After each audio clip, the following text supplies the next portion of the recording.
वो एक बार फिर इस लैब के करीब मौजूद था। इसका अंदाज चोरों जैसा था और वो लैब से कुछ फासले पर एक बड़े से पत्थर की ओट में छुपा अर्ध गिर्द का जायजा ले रहा था। उसने अपना चेहरा निकाब से ढांपा हुआ था। कुछ देर तक वो सुन गिन लेता और फिर चुपके से उठकर दबे पांव चलता हुआ लैब की तरफ बढ़ा। लैब का रास्ता इस वीराने में कुछ बड़े पत्थरों के दरमियान से इस अंदाज में बनाया गया था कि करीब मौजूद शख्स भी लैब की मौजूदगी को महसूस नहीं कर सकता था। पत्थरों के दरमियान एक छोटा सा शिगाफ था जिसको एक छोटे से दरवाजे से बंद किया गया था और दरवाजे के ऊपर झाड़ झनकार थे कि दरवाज़ा उनमें छप जाता था। उसके बाद एक लंबी सुरंग निकलती थी जो लैब की तरफ ले जाती थी। ऐसे में इस शख्स का लैब की मौजूदगी को जान लेना और इसे ढूंढ निकालना हैरत अंगेज था। कुछ ही देर बाद वो इस मुकफ्फल दरवाजे को अपने तरीके से खोलकर सुरंग में उतर चुका था। वो हद दर्जा एहतियात बरत रहा था क्योंकि वो जानता था कि इसका सामना किसी आम इंसान से नहीं, बहुत ही होशियार और ख़तरनाक समझी जाने वाली लेडी घोस्ट से है,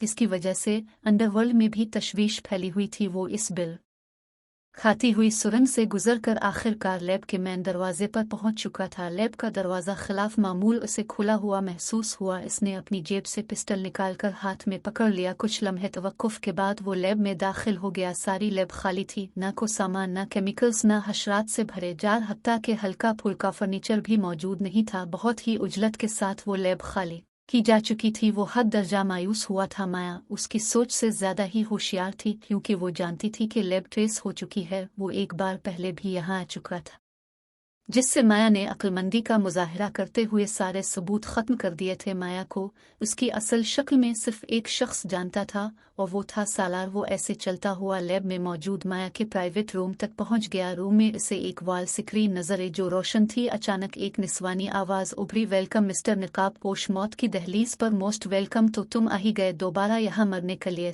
ने चौंक कर देखा। स्क्रीन पर वक्त उल्टा चलता नजर आ रहा था। 2 मिनट का वक्त नजर आ रहा था जो हर गुजरते सेकंड के साथ खत्म हो रहा था। माया की आवाज बदस्तूर आ रही थी, तुमने माया को बेवकूफ समझा है जो दोबारा से मुंह उठाकर आ गए हो? तुम्हारा खेल खत्म हुआ। इसके पास वहां रुक कर माया की बातें सुनने इनका जवाब देने के लिए वक्त बहुत कम था। माया ने बहुत गहरी चाल चली थी और अपनी लैब के साथ साथ इसको भी खत्म करने का खतरनाक प्लान बनाया था। वो मुड़ा और निहायत तेजी के साथ भागने लगा। लैब के दरवाजे को उबूर करते ही वो अंधाधुंध सुरंग में दौड़ने लगा था। सुरंग के इख्तिताम पर पहुंचा तो बाहर जाने का रास्ता बंद हो चुका था। दरवाजे के ऊपर शायद को भारी वजन रखा हुआ था जिससे दरवाजा ऊपर को नहीं उठ रहा था। इसने पूरी ताकत लगा ली मगर दरवाजा नहीं खिल सका। इसका दिमाग साइन साइन कर रहा था। वो बेबस चूहे की तरह बिल में फंस कर रह गया था। अचानक एक कान फाड़ देने वाला धमाका हुआ, फिर जैसे जलजला आ गया हो। इसे अपना सर चकराता हुआ महसूस हुआ। उसके हवास साथ छोड़ने लगे थे